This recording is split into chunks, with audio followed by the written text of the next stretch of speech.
Promoter in the Pro. And Sam's back. Yeah. Do I smell?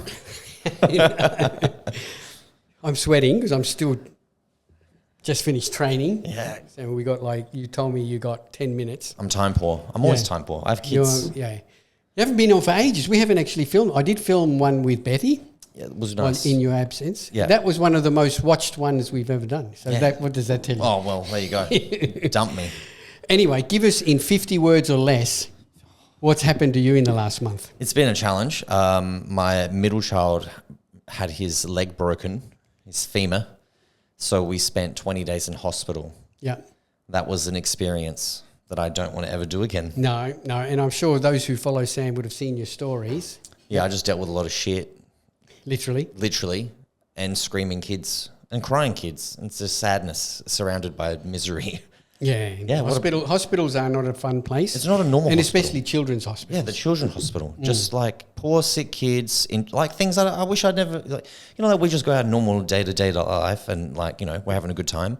There's people that aren't having a good time. No. And I saw all that and I didn't like it. And I imagine it, no, I don't want to be corny or anything, but I'm sure it's sort of changed the perspective on your life. Totally. Like the gratitude business that we deal in our lives that we sometimes bitch and moan about is pretty insignificant. Yeah. Well, even put it in perspective of all right, well, my kid, he's got a broken femur and it was bad. Yeah. However, he's going to be okay. It's just going to be a shitty, period of time.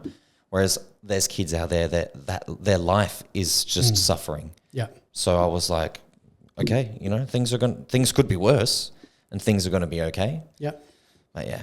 And you kept your prep going? No, as best as I could. I missed a fair bit of my cardio and my training my mind was elsewhere. I could imagine. Kids are priority. So as soon as that happened, I was like, well, I'm not prepping anymore because I've got to look after my child. However, I tried to do as best as I could. My food was still pretty good. I'm behind where I would want to be now because of that. And I'm still going to aim for comp. And I've already booked my tickets, so. Yeah. So we'll see how it goes. I just don't think I'll do the invited show anymore. Yeah, but I'm going to chat with him later, and if I can make it, I'll do it. But that show's 6 weeks away. Yeah, I don't know if I'm going to make that. And I don't want to compete. Just for the sake of competing. I'm a professional now. I don't want to then have a bad experience and then 4 weeks later go to the nationals and be a little defeated in that I didn't. Yeah. So fair enough. Yeah. Yeah, life has been challenging a little bit lately, lots of adversities. Life is always challenging. I see all these posts every new year, oh, well, here's to a better 2025, Yeah. The same people will be then going, here's to a better 2026. Life is about challenges, adversity. It's how you overcome them and how you move on. Oh, yeah.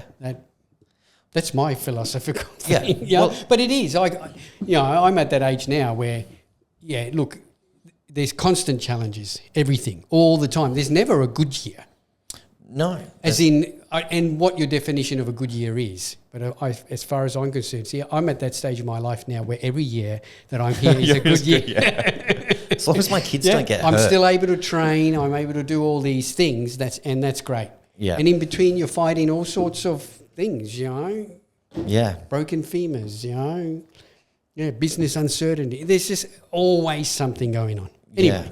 I think prep was kind of good while that was happening because it kept my head in some sort of routine and normality. That's what Betty talked about with her adversities, that the prep actually helped her get through. Yeah. Yeah. Well, it was 19 nights that I slept in the hospital. Well, whatever kind of sleep I could get. Yeah, we were comparing sleep scores. Oh. I was in the 90s. Yeah. That was so bad. Yeah. But so that was... I tried to keep to some routine. Yeah. It's over now. Well, that part. Now he's just in a cast for another 7 weeks. Yeah, but at least he's home. Yeah. Yeah, we're getting there. Anyway, well, we are 9 weeks out. 9 and a bit weeks out from the ICN. So we've got, I'd say I've got the most amount of entries. For a season A?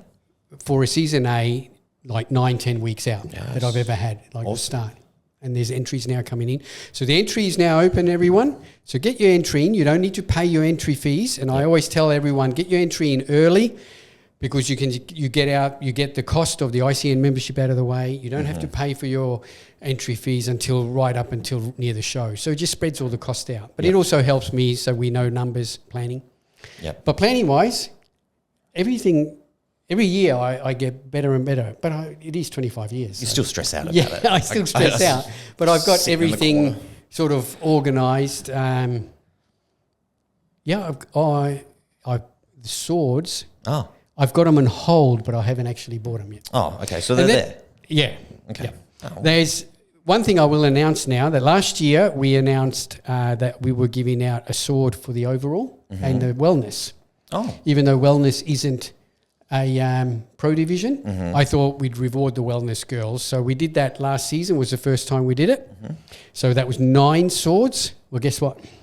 Now there's 10? There's 10 this year. Oh, what's the new one then? I'm going to give out a sword now Swimsuit. to the swimsuit. Yeah, cool. Yeah.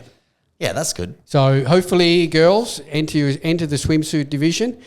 I'd like to split it into 2. Swimsuit's growing. So that then the two winners of that will go for the overall swimsuit title and the sword. Great.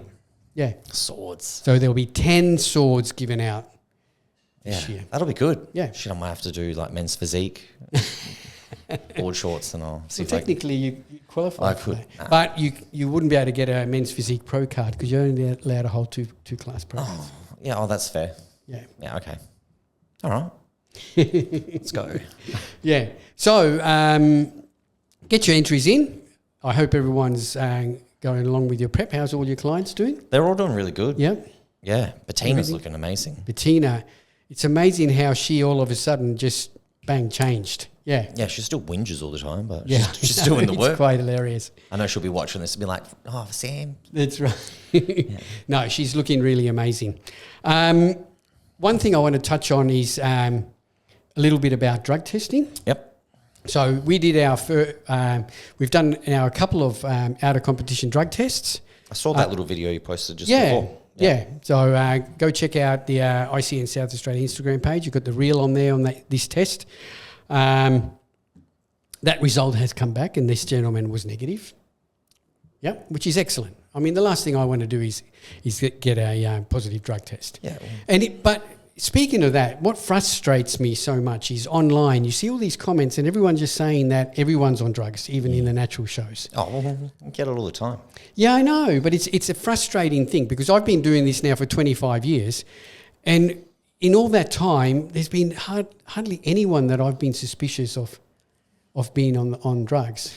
Well, you're surrounded by the sport, so you see people that you know that are taking it, and you see people obviously. Yeah, and I think the layman person, the problem is the person who's just started training or training for a little bit, the mentality going around is if someone's got more muscle than them, they must be on drugs. Yep. Well, in saying that, even like while I was in the hospital, I was walking down the street one day, some guy waved me over, and he's like, "So, what are you taking?" And Oh, stuff. really? Yeah. No shit. And I'm like, nothing. And he's like, he's like, actually, by the sound of your voice and your skin, I actually kind of believe you. And I'm like, yep, well, you should believe me. Yeah. I'm telling you. Yeah. Yeah. In all the years you've been coaching, have you ever had any client that you sort of thought, oh, this person's on drugs and wants to do a natural show or whatever? No. The ones that were taking stuff, they told me they are taking stuff. Yeah. And I told them I don't know anything about it, but I can help you with your food and track your progress. Well, that's right. Yeah. But nobody that you thought going into a natural show. No. Yeah. No, not a single one. Yeah. And you've prepped now, you literally say hundreds of people. Yeah. Well, just seeing people weekly, so you can see the changes that they're making, and they're minute. Yep. If someone was making a very drastic big change very fast, then I would be suspicious. But most people are pretty honest with me. Well, they have to be honest with me. Yeah. And I can tell if their lean mass score seems to be increasing heaps. So like, what are you doing? That's right. Like I've coached some people where they've told me they're like, I am about to start taking stuff, and we've done their measurements, and the muscle growth is quite substantial. But then I've seen them come off of it and have their, their break period, and they lose most of it. Yeah. If not almost all of it. Yeah. And it's like, well, you did all that for what? That's right. Yeah, for what? Yeah. Yeah. Yeah, maybe some health disadvantages. Well, there was heaps. Some of them had some really bad anxiety issues afterwards or during it. And it's like, well, is this really what you want? Yeah. And some of them they don't even end up competing. Yeah. It's like, just because I want to be big. Like, yeah, that's great. Yeah. Like, is it good for your health? The other thing I've been asked a lot about lately is, that why are we choosing to stick with urine analysis for our testing? There's another federation that's using a lie detection type app on their phone. Mm-hmm. I'm not going to go into that too much. I'd get nervous having that lie detecting thing because you can like make anything in your head. You'd be like, well, like I said before, are you taking drugs? Well, I take Panadol. That's a drug. So does that mean that I'm a drug user? Yeah. Anyway, but I mean, the only thing I'll say is even the company who developed this app say that it's 80% accuracy. Well, that's not. That means 1 in 5 people, the test will be inaccurate. Now, it's either going to be inaccurate in your favour or not in your favour. Well, that's only a B. It's not even an A+. Yeah, so that's yeah. No. The thing is with urine analysis though, if the substance is in your urine, it's in your urine. That's it. It's either in there or it isn't in there. Yep. That's the simple formula. A urine analysis test is 100% accurate. Do they still use in the urine testing, because it's been a while since I got tested, but the glass pipettes that you got to pour it into and then crack the seal, do they still have that? No.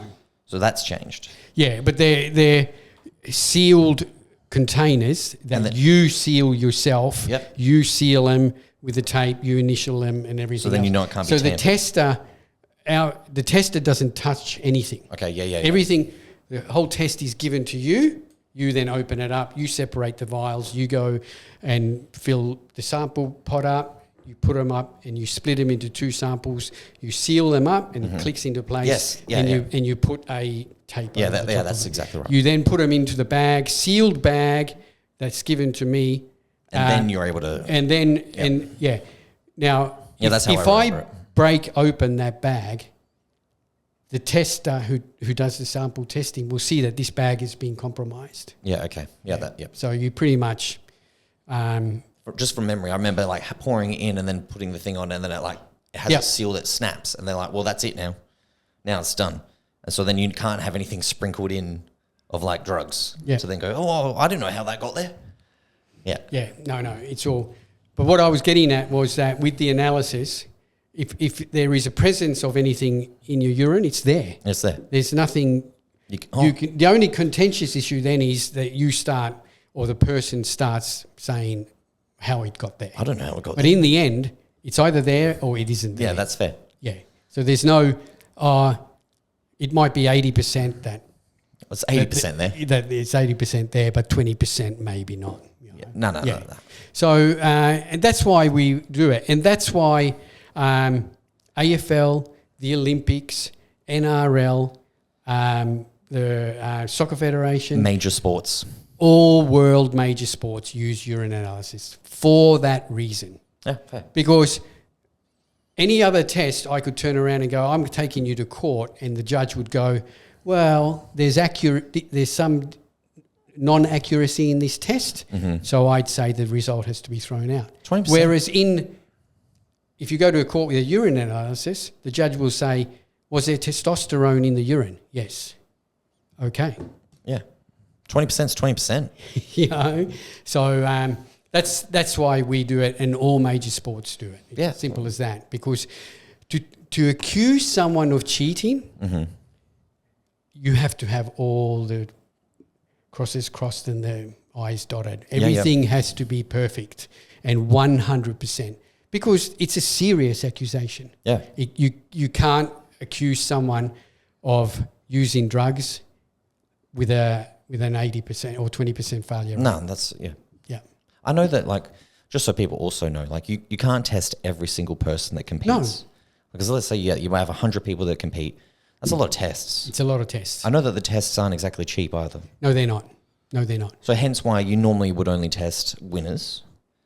Overall winners. And look, someone who... And we test out of competition. Most of the testing I do, and we've really ramped that up, is we've got Dobby in the cheat type thing, or where people say, oh, yeah, I reckon this guy's on the gear, you know. And I'm all right, well, I'll test this guy and see, put it out. It's either he is or he isn't, you know. And look, if you're going to use the gear, you're going to use most of it, most probably 2 months out, 3 months out from the competition. Would you? Well, some people do, some people don't. But in the end, that's why we've started more so focusing on outer season testing. Yeah. But we will continue to test at the comps as well. Yep. So this is one of the commitments ICN made at our AGM, that testing is going to really ramp up a lot more. Cool. Yeah, good. And it's good. Everyone that I've rung so far has, when you say, I want to do a test, we want to really do it within 6 to 24 hours. Mm-hmm. And they all say, no worries. Where do you want to meet? Yep. I've been taking creatine. Yeah. And we get our results back now within, before it used to be the results would take back months. Now, the results come back in about 2 weeks. Oh, that's pretty good. Yeah, sick. So it's really, really good. But that's all I just wanted to say about that. So I think it's important that the testing should be the most comprehensive testing. Agreed. And not something that is just one in 5. Actually. Yeah, that's good odds. Yeah. Anyway, that's it. Get your entries in, everyone. You said you were going to ask something. I did ask you about that. Oh, that was the thing. That was the thing about if you've had any suspicions or... Nah. Yeah. Nah. Nothing. No. Yeah, and like I said, in all the years that I've had run the show, I had one guy and my suspicion was right. This was right up in one of my first shows. Yeah. He actually refused the drug test. Yeah, well, that's a fail straight away. Yeah. Yeah. Yeah. And he actually, he goes, no, I'm not doing that. Packed his bag and walked out. It's not fun peeing in the little cups either. Well, no, it's not. In the test now, though, and we found out Kia does all my testing. She's a registered RN. Yeah. And she says everyone's really good about it. Everyone's really quick. I was like, I remember the first time I got tested, I was so dehydrated. So then, I needed to pee. Well, I didn't need to pee, but, they needed pee. Yeah. It was 2 hours after the comp. I'm still really? I've got nothing. And then it finally came, and he needed, 90 mils? It's I think it's 60 now. I think you need to have a minimum of 30 in each side. Yeah, it took me ages. So 60 mil, it's not a lot. The guy put on the tap to try to, get the flow going. Yeah. Yeah. I think also these days the competition dryness has changed a little bit. The competitors tend to drink on the day a bit more. Oh, so. Yeah. I was old school. Yeah. Yeah. Don't drink water for a week. Yeah. Was it that purer water? So it had zero distilled water. Yeah. It was. Yeah. Remember that? We used to go out and buy distilled water and everything. Yeah. So that was me just being ignorant, listening to, what everyone else was doing. That's another podcast. Yeah, there you go. Anyway, thanks everyone. Thanks for tuning in. We should get back to a few more videos now a little bit regularly. Yeah, we'll book them in. Yeah. As long as no one breaks any more legs and shit. That's right. Anyway, thanks guys. Thanks for tuning in. If you've got any questions you want us to ask, we are competing about getting ready, message Sam. Anything about the comp, message me, and we'll try and answer on our next video. Thanks guys. We'll see you next time. Bye. Oh, I cracked my neck. That was good.